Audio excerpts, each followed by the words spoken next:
और क्लास का नाम है एट्थ क्लास का प्रश्नावली जो है वो है 3.1।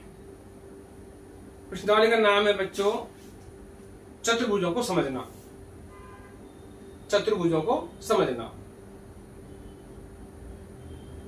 चतुर्भुज का जैसे कि नाम से पता लग रहा है हमको, चतुर यानी चार, चतुर्भुज यानी चार भुजाओं की आकृति।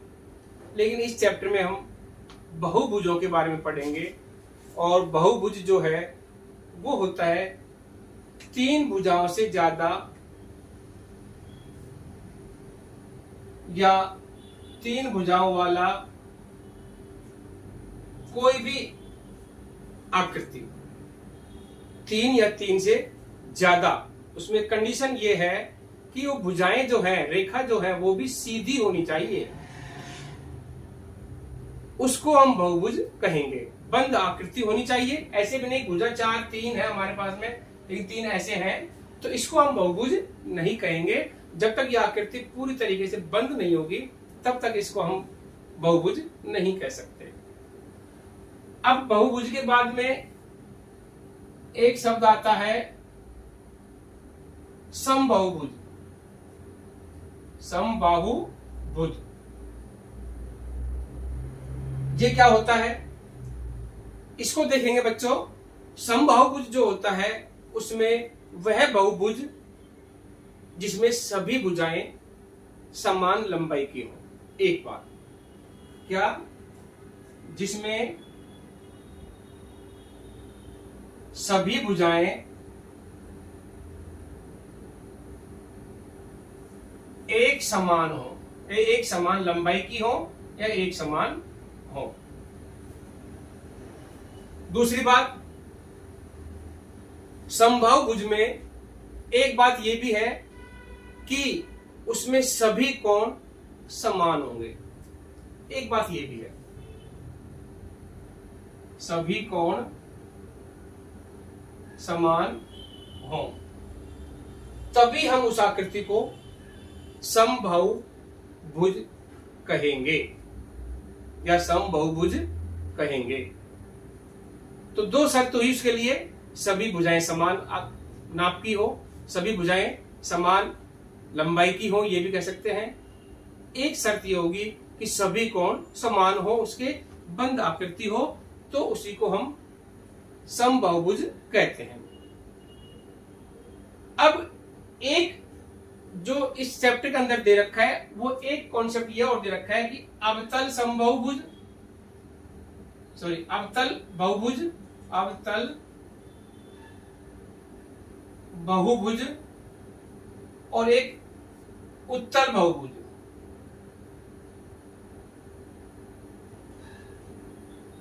ये और समझना है बच्चों हमको, अवतल बहुभुज और उत्तल बहुभुज। अवतल और उत्तल, तो मैं कुछ आकृति बना रहा हूं बच्चों, देखिए।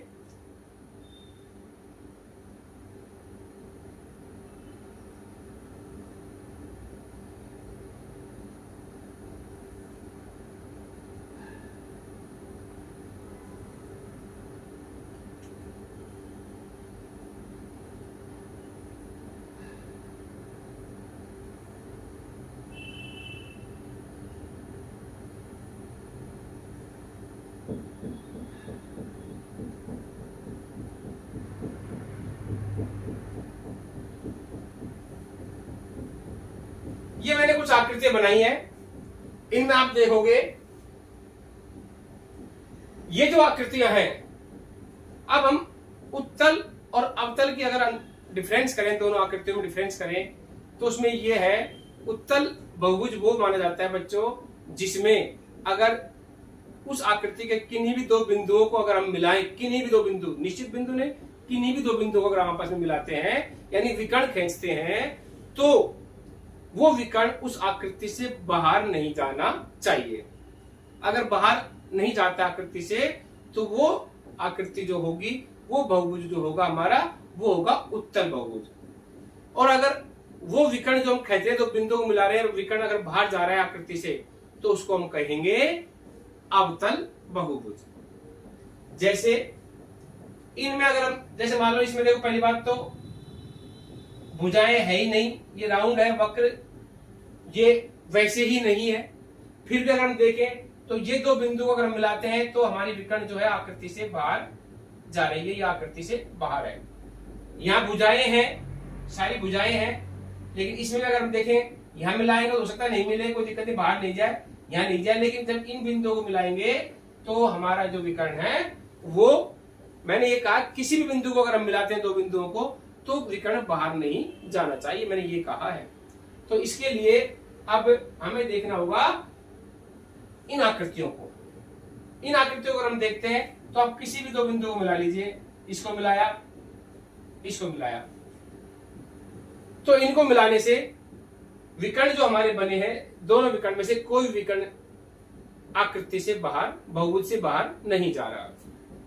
यहां देखेंगे, इसमें अगर हम मिलाते हैं, इसको यहां मिला देते हैं, इसको यहां मिला देते हैं, इसको यहां मिला देते हैं, तो भी कोई भी लंब है या विकर्ण है वो बाहर नहीं जाता है।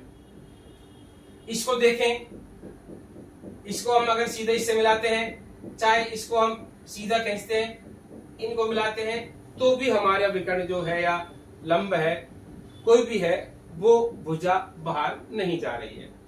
ठीक वही इसमें यहाँ है, यहाँ मिला लो, यहाँ मिला लो, यहाँ मिला लो, किसी दूसरे से मिला लो, ऐसे मिला लो, लेकिन ये भी बाहर नहीं जा रहे हैं, तो इनको हम कहेंगे उत्तल बहुभुज।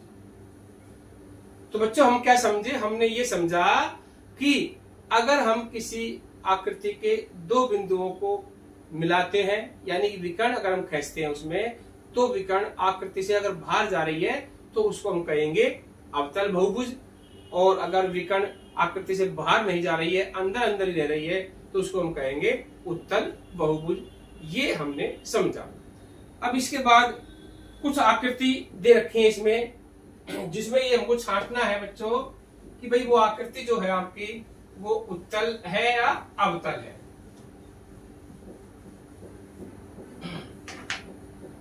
आकृति दी गई है तो उनमें हमको कई चीजें वर्गीकरण करना है। जैसे इसमें पहली आकृति है एक, इसको ऐसे बनाएंगे। दूसरी आकृति है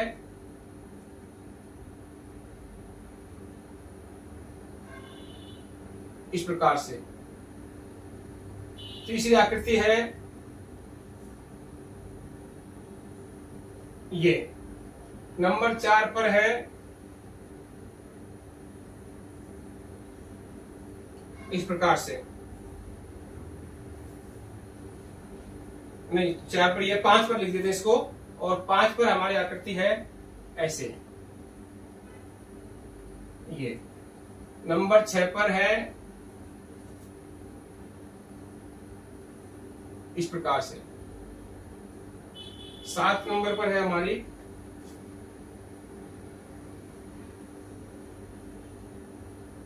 इस प्रकार से। ये हमारी आकृति दे रखी है, और इसमें ये पूछा गया है बच्चों कि जो आकृति दे रखी है आपको, प्रत्येक का वर्गीकरण करना है हमको निम्नलिखित आधार पर। पहला साधारण वक्र, पहला है साधारण वक्र।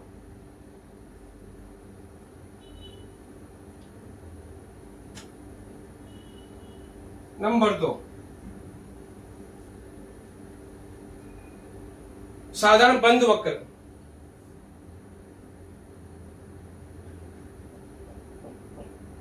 साधारण बंद वक्र। नंबर 3 पर है बहुभुज।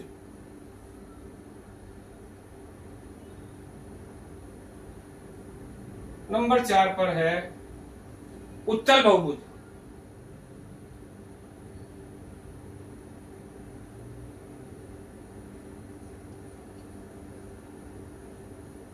और नंबर 5 पर है अवतल बहुभुज।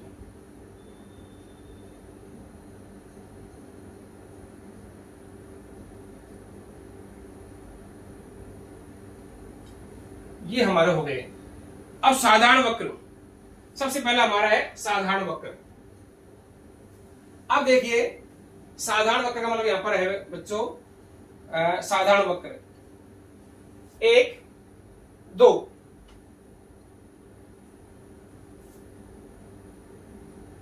1 2 3 4 एक हो गया हमारा ये 5 6 और ये 7 1 2 5 6 7 ये हमारा साधारण वक्र हो जाएगा। हमारा दोबारा समझेंगे, एक साधारण वक्र की साधारण हो जाएगा।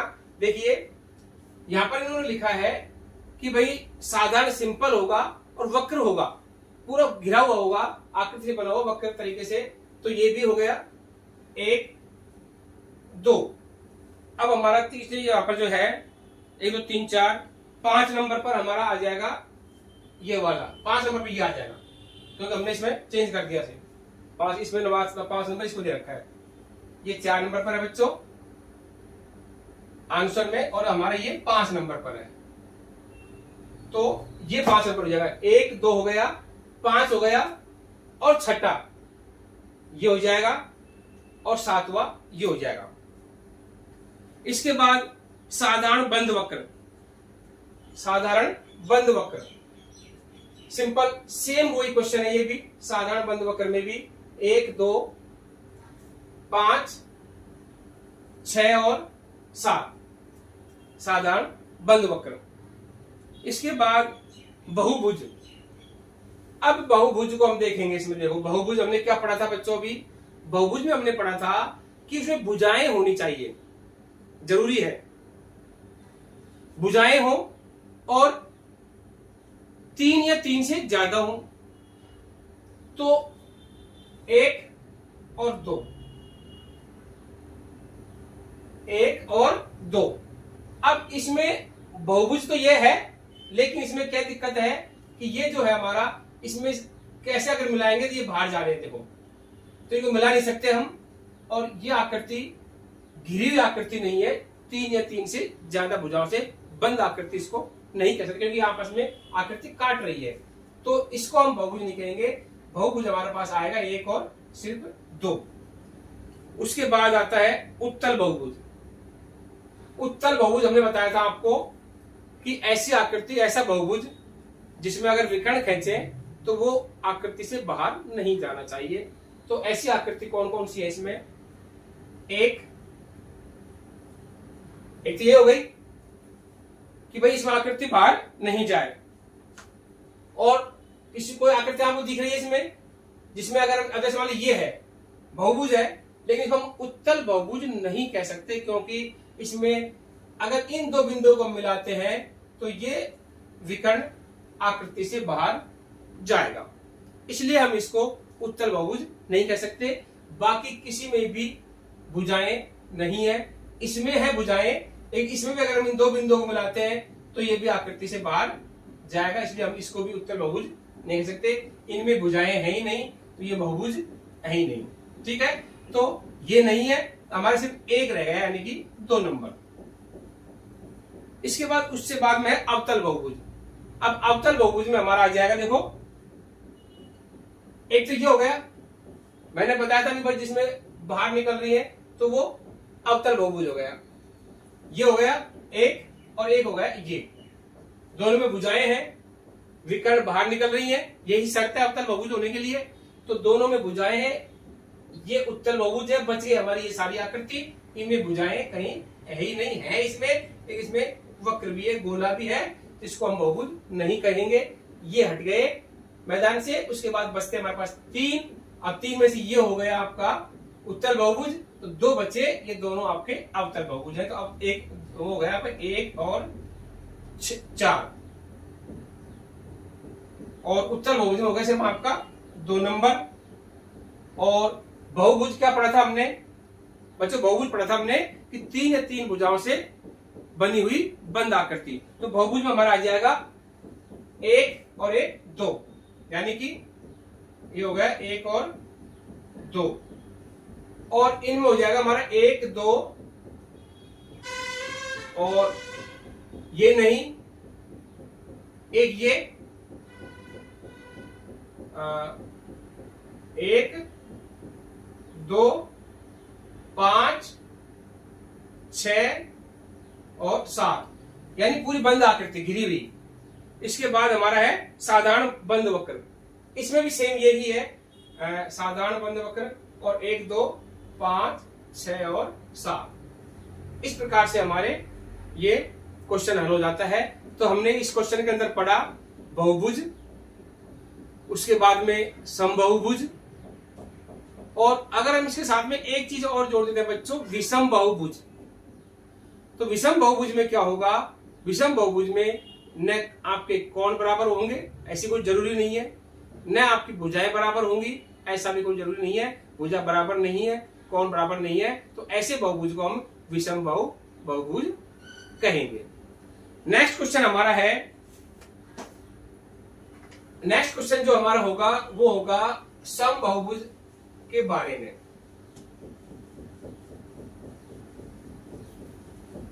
समबाहुभुज क्या है, क्वेश्चन नंबर 2। समबाहुभुज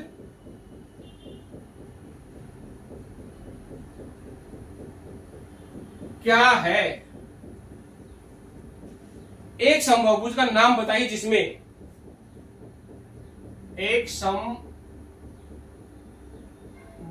का नाम बताओ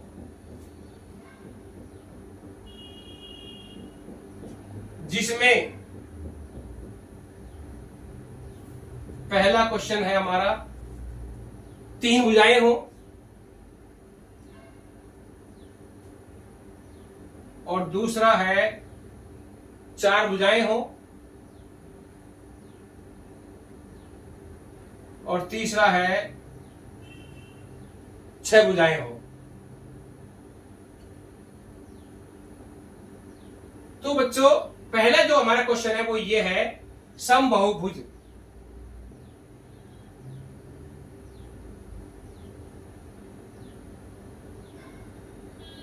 समबाहुभुज हमने अभी पढ़ा था 3 या 3 से ज्यादा भुजाओं वाली आकृति, या हम इसमें लिख सकते हैं वह बहुभुज, वह बहुभुज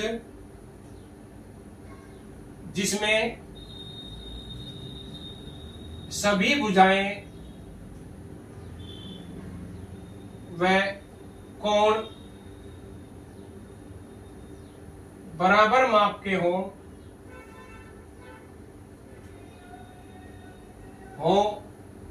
उसे हम समबाहुभुज कहेंगे।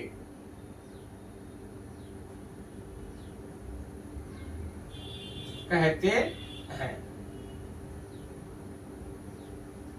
जैसे ये हो गया, तीनों 60 डिग्री के कोण हुए और तीनों भुजाएं बराबर हो गई, या और कोई आकृति हो सकती है, ये हो मान लो इस तरह से, ऐसे हो, कोण बराबर होने चाहिए अभी, और चारों भुजाएं बराबर होनी चाहिए, वो जो बहुभुज होगा आपका समबाहुभुज माना जाएगा। अगला इसमें क्वेश्चन क्या है, एक समबाहुभुज का नाम बताओ जिसमें 3 भुजाएं हो। तो पहला जो हमारा सवाल है, 3 भुजाएं में अगर समान भुजाएं होंगी तो वो जो त्रिभुज होगा हमारा, 3 भुजाओं वाली आकृति को त्रिभुज बोलते हैं हम, लेकिन त्रिभुज में भी तीनों कोण समान होने चाहिए, और तीनों भुजाएं समान है, ये 6 सेंटीमीटर, ये 6 सेंटीमीटर, ये 6 सेंटीमीटर, और कोण ये 60 डिग्री, ये 60 डिग्री, और ये भी 60 डिग्री। तो इसको हम कहेंगे समबाहु त्रिभुज। क्या नाम होगा इसका? समबाहु त्रिभुज। समबाहु त्रिभुज। नंबर 2, 4 भुजाओं वाला, 4 भुजाओं वाला, समान भुजाओं अगर है उसकी,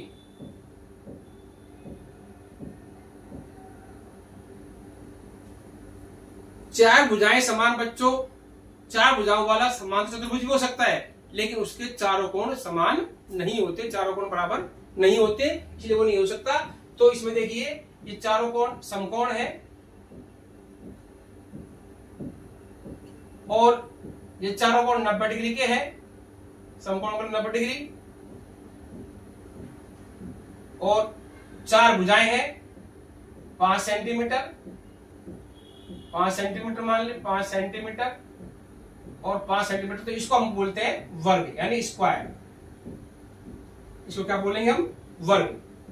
अब आगे बोल रहा है हमको ये 6 भुजाएं वाला। 6 भुजाओं के लिए हम बनाएंगे, देखो 1 2 3 4 5 और ये 6।